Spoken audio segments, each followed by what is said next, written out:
Yo creo que por iniciar la conferencia y mientras se van uniendo, pues vamos a ir iniciando para darle ritmo de una vez a esto. Me presento para todos, mi nombre es David Segura, uno de los miembros fundadores del grupo. Realmente es un gusto, profe, como ya se lo hemos expresado, tenerlo acá. Hoy damos oficialmente por iniciado el módulo de traumatología número 1, y qué mejor iniciación de esta conferencia que con un invitado especial que ya lo queríamos tener acá hace rato y que se nos da la oportunidad de ver la conferencia de Damage Control. Como ustedes muchos han visto también al profe Lionel por ahí en Instagram, pues hoy tenemos la oportunidad de contar con él, entonces realmente esperamos que sea una conferencia sobre todo que la aprovechen mucho. Es un tema interesante, es un tema bueno, es un tema que a los que nos gusta la cirugía pues nos llama mucho la atención, así que ojalá se puedan resolver muchas dudas, se puedan resolver muchas preguntas y sobre todo la información quede muy clara. No sé si tal vez Nico, que es el otro miembro fundador, porque a Santi no lo veo, quiera decir algo y de una vez hacemos la presentación oficial del profe y empezamos. Sí, claro, Sego, muchas gracias. Buenas noches a todos. Buenas noches, profe Leonel. Muchísimas gracias por aceptar esta invitación. Mi nombre es Nicolás Granados. Realmente sí es fundamental este tema. Yo creo que todos hemos aprendido un poquito de sus videos, de ese gran manejo de las redes y de lo que es tener una cuenta académica en redes sociales. Y pues nada, estamos realmente muy contentos de tenerlo el día de hoy, ¿vale? Bueno, buenas noches. ¿Cómo les va? Pues a todos, bienvenidos. Yo también estoy poniendo por acá para dar el en vivo el mío. Muchas gracias por la invitación, el grupo de cirugía de ustedes de la Universidad de La Sabana. Yo le había dicho a David, le había expresado que, pues primero, la Universidad de La Sabana y la parte de medicina, yo he tenido la oportunidad de conocer a los estudiantes, a los residentes, y digamos que es una de las escuelas que, a mi modo de ver, es muy, muy buena, como pregrado y en los posgrados. Gracias a ustedes por la participación, por la invitación a este grupo y a los que les gusta y a los que nos apasiona la cirugía, pues es interesante. Es muy bueno que digamos que se generen este tipo de espacios académicos para que todos aprendamos. Muchas gracias. Yo les voy a tocar un tema que es fundamental, que es Damage Control. Damage Control en cirugía es un tema, y sobre todo de trauma, es un tema que tenemos que tener muy claro y que todos los días está evolucionando. Otra cosa que les quería decir importante, bueno, espérate, David, voy a empezar a compartir la presentación, ¿le parece? Listo, de una, cuando usted quiera, profe. Bueno, también me da pena, no me presenté a los que no me conocen de pronto, yo soy cirujano general, estudié en Bogotá, en el Hospital Occidente de Kennedy, fue mi formación, básicamente el posgrado, el pregrado fue en Manizales, en la Universidad de Caldas, y un entrenamiento en trauma en Valle del Lima. A ver, voy a preguntar a partir de la presentación. Doctor, qué pena interrumpirlo un segundo. Es para recordarles a todos que pueden ir haciendo sus preguntas en el chat o levantando la mano, y acá estamos pendientes pues para ir avisándole y pues ir resolviéndolas. Bueno. A ver si ya. ¿Está compartiendo? ¿Me confirman, por favor? Sí, ahí ya vemos Sí, la pantalla. Bueno, listo. Comenzamos con Damage Control. Damage Control, les estaba contando que Damage Control es un tema demasiado nuevo en realidad. ¿Por qué? Porque hace 30 años atrás, digamos que ese tema no se tocaba y es un tema que ha generado muchas controversias. ¿Por qué? ¿Qué pasa?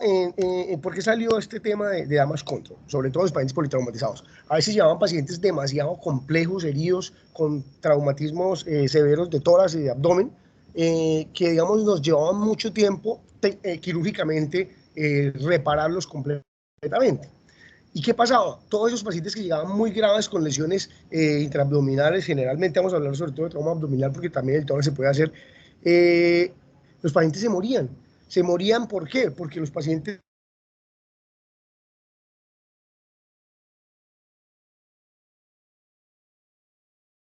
de ir a operar, de ir a poner puntos, de ir a reparar el hígado, de ir a reparar la vía biliar, el fisiológica de los pacientes, que los, digamos que su entrenamiento debe formarse para eso. Entonces, nosotros empezamos a ver que los pacientes, después de cierto tiempo de cirugía, empiezan a complicarse, empiezan a entrar en arritmias, empieza finalmente a sangrar, las politransfusiones, los pacientes finalmente pueden quedar perfectamente operados y divinos después de 5 horas de cirugía y el paciente sale y se muere. ¿Por qué? Pues porque nos dimos cuenta que es fundamental el tiempo, la experiencia quirúrgica y la reanimación. Entonces yo siempre que hablo de esto, quiero hacerles entender que esto es un grupo. O sea, uno debe trabajar en grupo con el emergenciólogo, con el anestesiólogo, con el banco de sangre, con los hemoderivados, con la unidad de cuidado intensivo, porque si no el paciente no va a salir. El damage control básicamente, ¿qué es? El damage control es simplemente pensar en 2 cosas grandes. La cirugía índice o la cirugía inicial, que es la que se presenta en el momento que llega el paciente politraumatizado grave y que se debe simplemente solucionar 2 cosas importantes. Parar el sangrado y controlar la infección, la contaminación. Entonces, si yo tengo un paciente que está sangrando por una lesión vascular, por la aorta, por la cava, lo que yo tengo que hacer como objetivo principal es parar el sangrado. Y después de parar el sangrado, controlar la contaminación, o sea, lavar, limpiar, que no haya materia fecal, básicamente asas. Y ya. Y ese paciente que se le hace esos 2 objetivos, no me voy a poner yo a operarlo y a gastar tiempo y el tiempo que necesita de reanimación, porque el paciente lo va a cobrar caro después con la vía en la. El control de daños, aquí yo les muestro que básicamente se generan 3 pasos o 3 etapas. La primera etapa es la cirugía índice, la cirugía la primera. Entonces, la primera cirugía es la cirugía donde vamos a controlar el sangrado y ahí, digamos que se utilizan técnicamente ciertas cosas para el manejo quirúrgico, está el empaquetamiento y hay muchos dispositivos que les voy a mostrar ahora que han evolucionado con el tiempo hasta que, digamos que hoy tenemos la presión negativa. La segunda etapa o el segundo paso es el paciente que sale de cirugía y se traslada a la unidad de cuidados intensivos a reanimarse, a transfundirse, a monitorizarse hemodinámicamente y a cumplir ciertas metas que hay que cumplir en la UCI. Y el tercer paso es la reconstrucción de esas lesiones que se nos quedaron ahí y que por el momento, digamos que en la primera cirugía no pudimos reparar porque no nos daban técnicamente o porque el tiempo no nos permitía. Digamos que no está escrito claramente un tiempo específico de cirugía, pero 40 minutos es suficiente. Es decir, si el paciente me llega a mí politraumatizado, tengo 40 minutos como cirujano para solucionar el sangrado y la contaminación y mandarlo a reanimar a la unidad de cuidados intensivos. Si yo me paso de 40 minutos, ese paciente va perdiendo. O sea, todos los indicadores generan mortalidad. Esto se ha evolucionado, yo le dije que hace 30 años esto no existía. Entonces, nos quedábamos operando y todavía hoy en día pacientes 4, 5 horas, 6 horas en un paciente grave y el paciente se muere. Entonces, Colombia ha aportado cosas, la bolsa de Bogotá, la bolsa del doctor Borrada, si ustedes han visto, el abdomen abierto, ha pasado, digamos que el abdomen abierto ha pasado por muchas etapas, probando y evolucionando, y el aporte de la bolsa de Bogotá o la bolsa de Borrada al mundo en cirugía fue fundamental, fue maravilloso, porque disminuyó las complicaciones, disminuyó el síndrome compartimental abdominal, pero digamos que eso tampoco es perfecto, entonces ha evolucionado hacia ciertas medidas. Antes se dejaban los abdómenes así como vemos acá, abiertos, con pinzas, lo importante, digamos, era operar rápido y bien y mandarlo a reanimación, entonces se dejaba al paciente con el abdomen abierto, o se le ponía esta, que es la famosa bolsa Borrada o la bolsa Bogotá, que básicamente era para el paciente evitar un síndrome compartimental, el edema de las asas, que rápidamente se pasara a cuidados intensivos a reanimarse y después volver a operarlo en la siguiente cirugía. Y ya hemos evolucionado a ciertas mallas de tracción y el sistema de presión negativa que hoy en día es lo que se utiliza para los pacientes con abdómenes abiertos en damage control. Esto es lo que no debe llegar a suceder, o sea, no podemos, tenemos que evitar llegar al punto del triángulo de la muerte o la triada letal, que es coagulopatía, hipotermia y acidosis metabólica.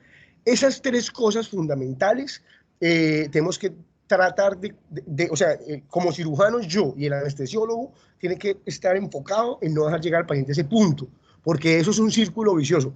La hipotermia genera más coagulopatía, genera más acidosis metabólica, entonces es un círculo vicioso que finalmente la célula muere y el paciente fallece. O sea, no hay nada que hacer si dejamos llegar a ese triángulo. También hay unos artículos nuevos que de pronto, adicionalmente a la triada letal, le están adicionando la hipercalcemia. Bueno, tenemos que tener en cuenta, aquí vamos a mirar varias cositas al respecto. La hipotermia, digamos que en cirugía es muy fácil que pase una hipotermia. ¿Por qué? Porque tenemos el paciente, la hipotermia, perdón, ¿me están escuchando? Sí, sí, señor, perfecto.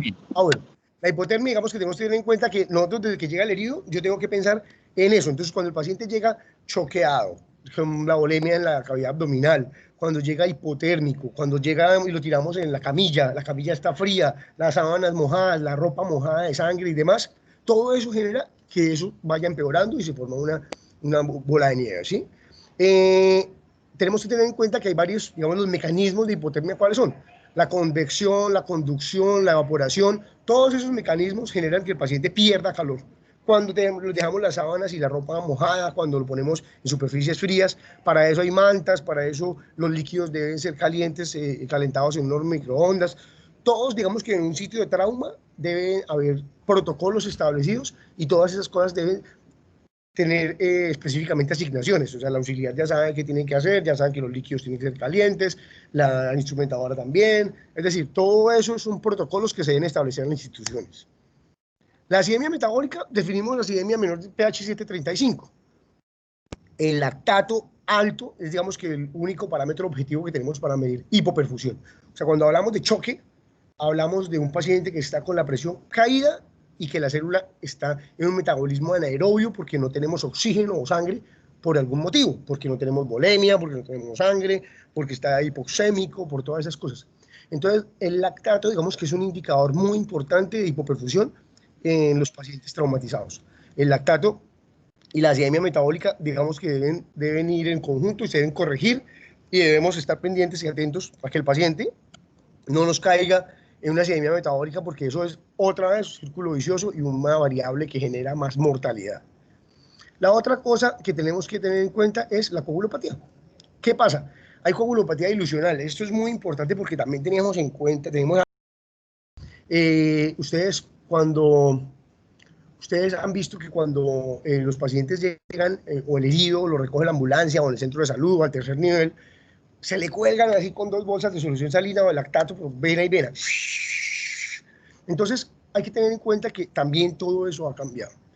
La reanimación controlada, los líquidos endovenosos deben ser también controlados porque más líquidos generan más lesión pulmonar y más mortalidad. Además, en trauma, se supone que un paciente traumatizado es un paciente que previamente estaba sano. Entonces, el paciente, ¿qué perdió? En trauma, ¿qué perdió? Una herida por arma de fuego o por arma cortopunzante, lo que perdió es volemia, sangre, volumen. Entonces, lo que yo tengo que transfundirle a los pacientes es hemoderivados. O sea, el paciente que llega politraumatizado y el herido, la transfusión de hemoderivados es sumamente importante. El plasma, los glóbulos rojos y las plaquetas por aféresis. Entonces, esos también son protocolos que deben establecer las instituciones.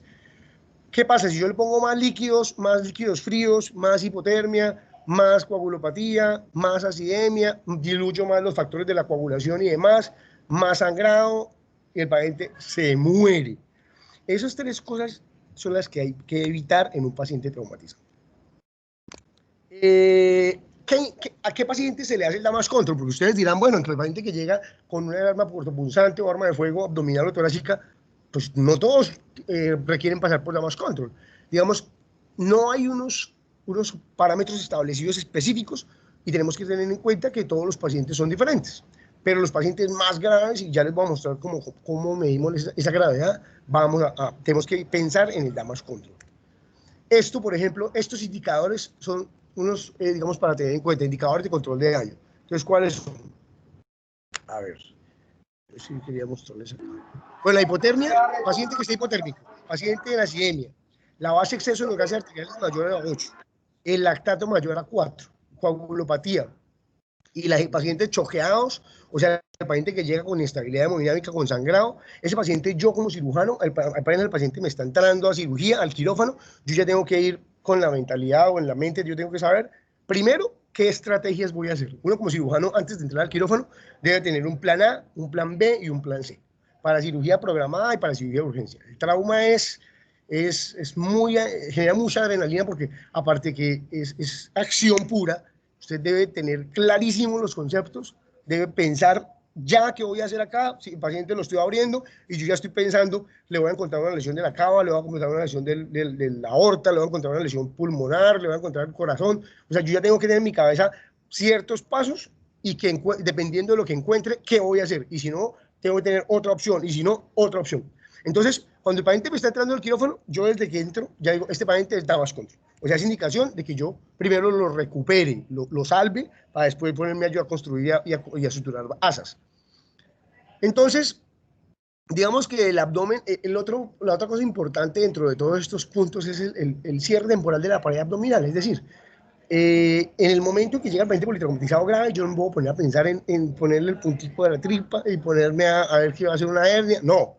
El momento que el paciente llega muriéndose, yo debo pensar en que lo reanimo, le controlo el sangrado y ya después pienso cómo voy a solucionar el cierre de la pared. Por eso les mostraba que ha evolucionado de muchas formas el cierre de la pared, con bolsas, con pinzas, con presión negativa y demás.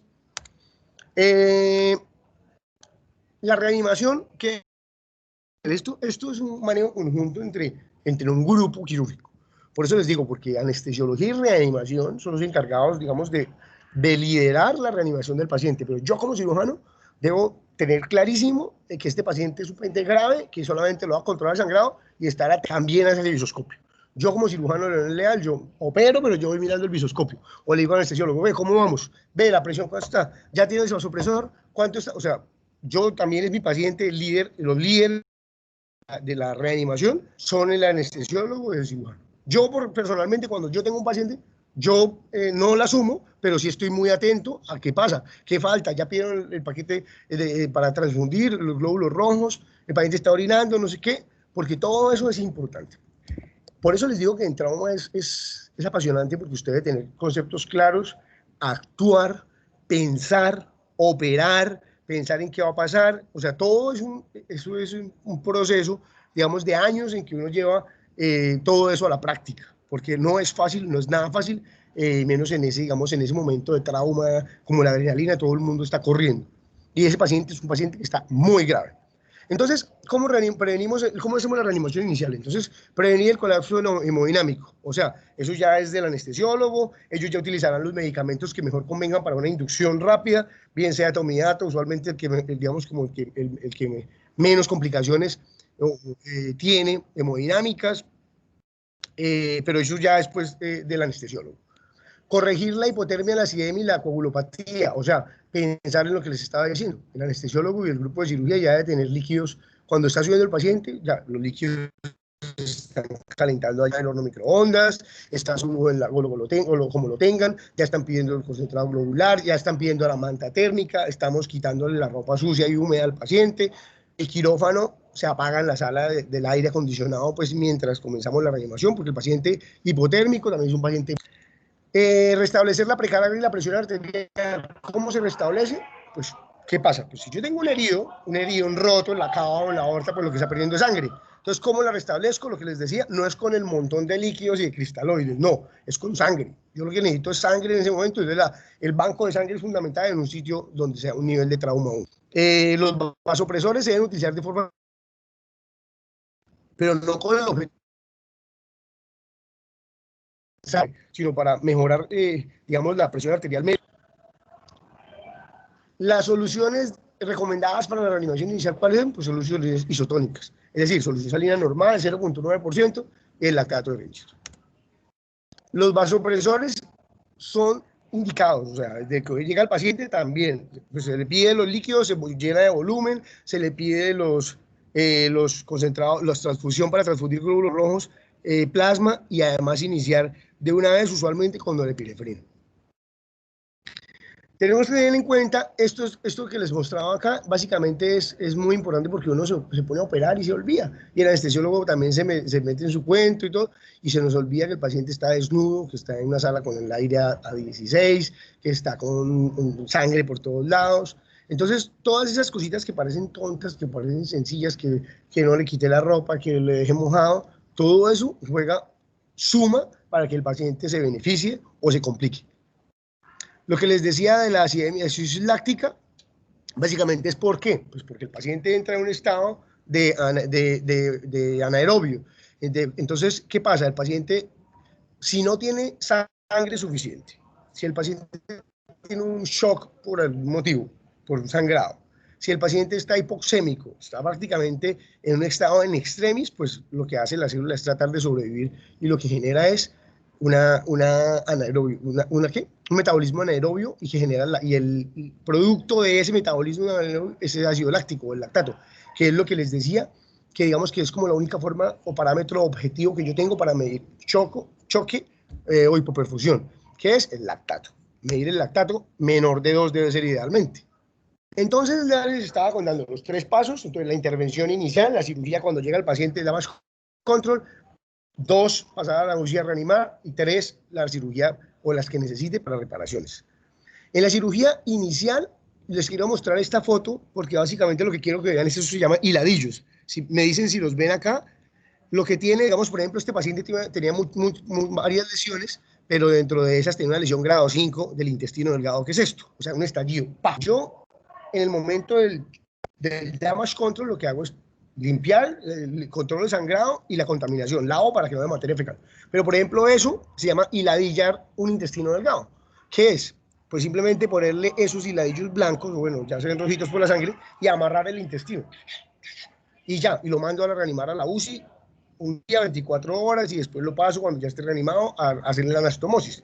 Si yo me pongo a hacer una anastomosis manual, o bien sea mecánica, en un paciente que está muy grave, pues voy a generar, por muy rápido que yo sea, me gastaré 5 minutos o 10 minutos en una mecánica lineal. O si soy muy rápido en una anastomosis manual, me gasto, bueno, no sé, media hora, 20 minutos. Pero eso es quitarle tiempo a la reanimación del paciente. Es decir, el hecho de que esta es una conducta o una técnica, ¿para qué? Para pasar al paciente en damage control e hiladillar un intestino que está roto para no ponerme a suturarlo ahí y demorarme más tiempo. ¿Sí ven las hiladillos, no? Sí, ahí se ven, ahí se ven. Sí, señor, ahí están claras. Bueno, la otra cosa es el cierre temporal de la pared abdominal, lo que les decía. Entonces, ha pasado por varias etapas. Y lo que les decía del doctor Borraes o la Bolsa Bogotá, eso fue una invención que él hizo al mundo, que Colombia le hizo al mundo de la cirugía, y ha ayudado muchísimo para los pacientes en abdómenes abiertos, para revisarlo, para reintervenirlos, para verlos, porque son bolsas transparentes. Entonces yo puedo ver si el paciente está sangrando, si está contaminado, si tiene una fístula. Pero digamos que nada es perfecto, entonces eso ha evolucionado y hoy tenemos la posibilidad de tener presión negativa. Hay diferentes casas comerciales, pero eso es un bug. Entonces hay ya digamos que ha evolucionado también la presión negativa a tejidos blandos, al abdomen, a la pared abdominal. Entonces hay varios dispositivos dentro de la misma marca que sirven para ciertas cosas. Les quiero mostrar esto importante, es porque un paciente que yo deje abierto, con un abdomen abierto, ¿ustedes creen que este paciente puede tener una hipertensión intraabdominal y un síndrome compartimental abdominal con el abdomen abierto? Cuando uno deja un paciente abierto y se va a la UCI a reanimar y demás, ustedes han visto, las asas se hematizan, se llenan de líquidos. Y así como le pone uno de los pacientes hinchados en la UCI, las asas y el intestino también se hematizan.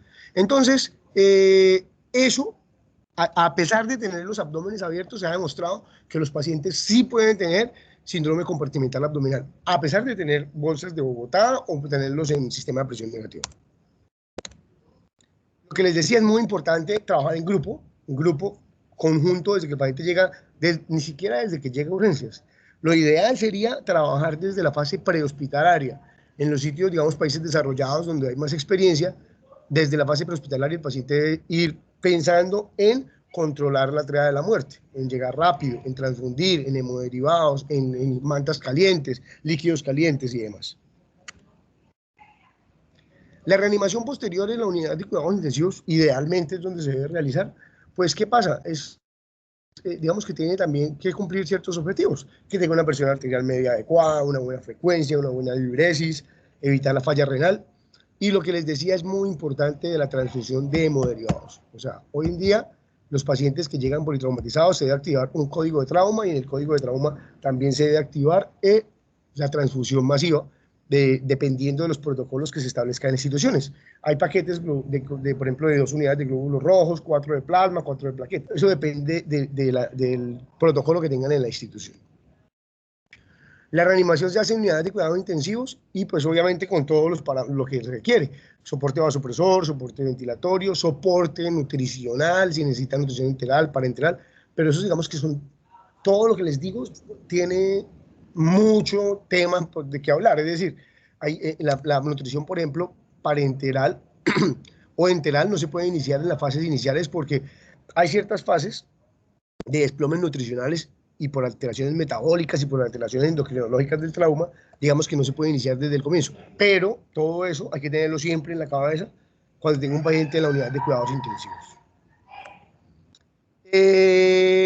Esto que les estaba mostrando aquí, básicamente, esto es una cosa que yo quiero que vean, que tengan claro, que piensen, que pues, si no lo han visto nunca, es muy interesante. En la unidad de cuidados intensivos y en cualquier lado se debe medir la presión intraabdominal. La presión intraabdominal se mide, digamos que hay dispositivos sofisticados que simplemente es poner en una sonda vesical, se conecta una llave de 3 vías y se pone un transductor como cuando se pone una línea arterial al visoscopio. Y se ve perfecto y se mide la presión intraabdominal. Perfecto. Hay muchas formas de medir la presión intraabdominal. También se puede medir por una sonda nasogástrica o por una simple llave de 3 vías como cuando antes se medía una PVC. Eso es muy importante. Nosotros no tenemos en cuenta esto, pero el cirujano de trauma y el cirujano que opera a los pacientes graves debería tener como protocolo medir, así como una variable de medición, la presión intraabdominal. Así como yo veo la frecuencia cardíaca es tanto, la presión arterial es tanto, la saturación es tanto, debería pedir la presión intraabdominal, porque eso me genera a mí resultados buenos o malos. O sé si el paciente está con hipertensión intraabdominal, o sé si el paciente está con un síndrome compartimental abdominal y tengo ya la cirugía ya. Entonces eso, digamos que esta imagencita de presión intraabdominal, para que se les quede, la presión intraabdominal ya debe quedarse como una variable para evaluar siempre los pacientes severos en la unidad de cuidados intensivos. Y el tercer paso es la cirugía de revisión y la cirugía de reparar lesiones. Entonces ya después de que el paciente pasó de más control, pasó a la UCI, se reanimó, el tercer paso es, ahora sí, el paciente ya con una buena presión, con un lactato menor de 4, con un vasopresor bajito, con buena hemoglobina y demás, ya yo voy al paciente, lo llevo al quirófano y le reparo lo que tenga que reparar, le reparo si hay que hacer anastomosis, si hay que hacer colostomía, si hay que hacer desempaquetarlo. Bueno, depende del trauma específico, pues voy y hago la intervención después de que el paciente ya esté reanimado. Entonces, esos 3 pasos son súper importantes para que no se les olvide. Paciente grave, choqueado, traumatizado, va a dar más control. Primero, cirugía, control de contaminación y sangrado. Ya. Se reanima y luego en un tercer acto quirúrgico, en un acto quirúrgico posterior, se reparan las lesiones. Aquí les quería mostrar básicamente algo de cierre de pared abdominal, es porque, digamos, dentro de las complicaciones de los pacientes que se dejan abdomen abierto, complicados, graves, la pared abdominal muchas veces es difícil de cerrar, precisamente por eso, porque la fascia se retrae, porque después no dan los tejidos para cerrar, y muchas veces los pacientes presentan como complicaciones hernias y eventraciones que vemos posteriores. Aquí vemos, por ejemplo, un paciente, este paciente es un paciente que tuvo un trauma severo, quedó en abdomen abierto un tiempo importante, después el paciente no se pudo cerrar la pared, solo cerró la piel, pero quedan con estas hernias gigantes que después hay que hacer un plan quirúrgico para reparar la pared abdominal, porque la pared abdominal es muy compleja. Entonces hay que poner mallas o hacer solapar tejidos o hacer unas cirugías pues, específicas para esto. Y como complicaciones de los pacientes básicamente de abdomen abierto, ¿cuáles son? Lo más grave y lo que todos le tenemos miedo es a una fístula, fístulas. Porque las fístulas hay muchísimos tipos, es un tema muy complejo y se ve muy frecuentemente los pacientes que quedan abiertos con abdomen abierto mucho tiempo. Las perforaciones, las isquemias intestinales, así como sabemos, el cerebro y la fisiología es perfecta. O sea, el cuerpo solo genera, digamos, cuando está en choque profundo, perfusión para el cerebro, para coronarias y para el riñón. Las asas, digamos, que son las últimas en importancia de perfusión. Entonces, a veces pacientes que están muy graves, choqueados, con vasopresores altos, los pasamos a cirugía y los encontramos así, con isquemia intestinal, pues porque estuvo mucho tiempo el intestino sin perfusión, y hay que hacer resecciones grandes, colostomías, bueno, cirugías más complejas. Este es el resumen de lo que les decía, muchachos. Es un tema muy complejo, digamos, este trauma de damage control. Es un tema muy interesante. Hay un tema donde hay que sacarle, podríamos hablar muchas cosas de reanimación, de líquidos, de lactato. De cada cosa que les dije, podríamos hablar horas. Pero digamos que este es un bosquejo grande de lo que les quería mostrar sobre damage control. Tener claras las etapas, las 3 etapas del proceso y tener siempre en la cabeza que usted antes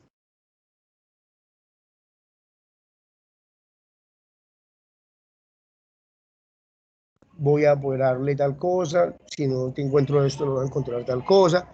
Yo ya tengo que, antes de abrir el paciente, yo tengo que saber, este paciente está mal, más control, un control de daños y se acabó. Muchas gracias a los que estuvieron por allá. Yo sé que hay mucha información en muy poco tiempo, son muchas cosas las que se tocan en este tema.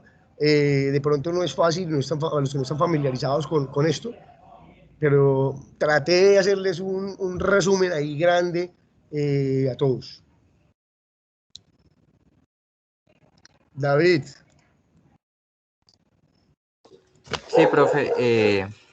Nada, primero que todo agradecer, ¿no? Agradecer la conferencia, agradecer la charla. Me gustaría tal vez tener un espacio para preguntas, como habíamos dicho. Entonces, por favor, Cami, si estás por ahí para moderar, si hay alguna pregunta. Ya estoy pendiente por si hay alguna pregunta en el chat o si alguno quiere. Doctor, tenemos una pregunta de Juan David Mejía. Entonces, para que abras el micrófono. Doctor, buenas noches, ¿me escucha? Sí, señor. ¿Cómo le va? Muy bien, doctor. ¿Y usted qué tal? Primero que todo, muchas gracias. Muy buena charla. Y mi pregunta es, ¿qué piensa usted sobre el papel del uso del ácido tranexámico como fármaco para control hemorrágico en un primer nivel de atención para poder estabilizar y remitir al paciente para un momento quirúrgico en un mayor nivel de atención? Y si considera usarlo, ¿en qué momento estaría indicado? El ácido, es que por eso te digo, respecto a este tema giran muchas cosas, y lo de transfusión también les había dicho, porque aquí me pregunta del ácido tranexámico, entonces el primer nivel. La recomendación, o sea, el ácido tranexámico ya, o sea, la recomendación es ponerlo, pero dentro de las primeras 3 horas, es decir, el paciente traumatizado grave que llega, se beneficia de ácido tranexámico, pero temprano, o sea, entonces si usted me está preguntando que qué opino del primer nivel, o sea, allá es donde se debe poner idealmente el ácido tranexámico y que cuando yo ya esté operando el paciente, el ácido tranexámico ya se haya puesto, pero la recomendación es temprano. Listo, doctor, muchísimas gracias. Bueno. ¿Alguien más por ahí? No. Por el momento no hay más preguntas, doctor. No sé si alguno por el chat o algo quiera preguntarle algo al doctor, aprovechando esta oportunidad que lo tenemos acá.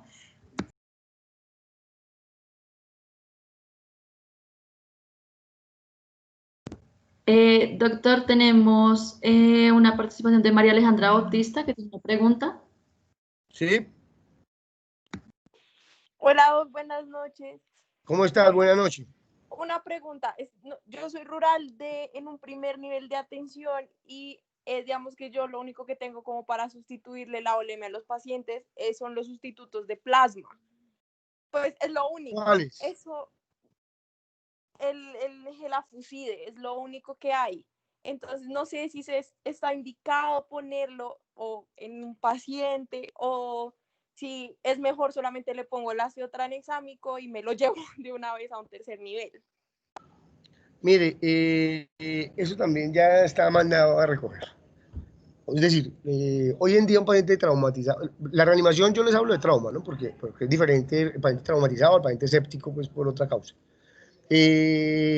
Lo ideal, lo que les decía, en un paciente traumatizado que perdió bulimia es sangre, o sea, es transfundir. Si no hay, pues inicialmente hay que utilizar cristaloides.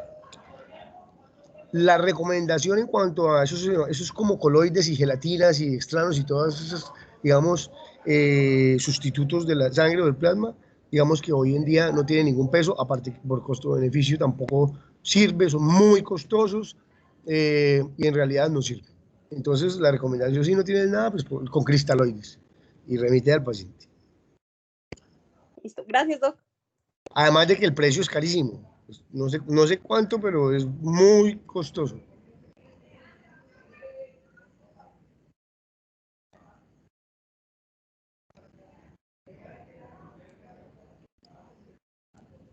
Bueno, David. Entonces, muchas gracias a ustedes por invitarme. Nada, cualquier cosa con mucho gusto me escriben, ya tienen mi contacto. Lo que necesiten académicamente, con gusto. Doc, la verdad, muy agradecidos con la conferencia. Lo que le digo e insisto, la verdad es un tema muy necesario, muy importante y sobre todo que a los que nos apasiona la cirugía, pues realmente nos gusta y es muy necesario. Gracias por sacar el tiempo. Sabemos de la ocupación ahorita. Gracias por sacar el tiempo, pues por apoyar también este grupo que están haciendo y que Me afortunadamente... parece muy interesante lo del grupo, lo que yo te había dicho, muy chévere, pues, y abrir estos espacios. Yo sé que es muy denso todo lo que, digamos, les dije en una horita, porque son muchas cosas ahí. Pero bueno, no importa, lo importante es que tengan los conceptos claros y yo les contagio ese amor por la cirugía, porque a mí sí me gusta o me encanta operar, es mi pasión y me gusta pues que hacérselo saber y que lo entiendan y compartírselo y que quieran esta vaina porque es muy chévere. Además de que específicamente trauma es lo que les decía, usted tiene que tener en su cabeza todo. Entonces, mientras usted está abriendo al paciente, tiene que estar pensando en que la cava le está sangrando, tiene que estar pensando en que el visoscopio está marcando allá esta impresión, o tiene que estar abriendo el tórax, o tiene que estar pensando, o sea, todos los conceptos los tiene que tener aquí y así. Esa es otra cosa muy importante. Por eso surgió el Damage Control, porque De acuerdo. no es por criticar a nadie, pero esos cirujanos o cirugías de 4 o 6 horas que hay por la complejidad, no estoy hablando de eso, pero en trauma, una cirugía de 6 horas al comienzo es perder el paciente se muere. Se muere porque no le va a tolerar el golpe quirúrgico, el golpe metabólico ese paciente. Bueno, David, un abrazo. Buenas Listo, noches, profe. muchachos. Un saludo. Bueno, hasta Hasta luego. luego, profe, gracias. Profe.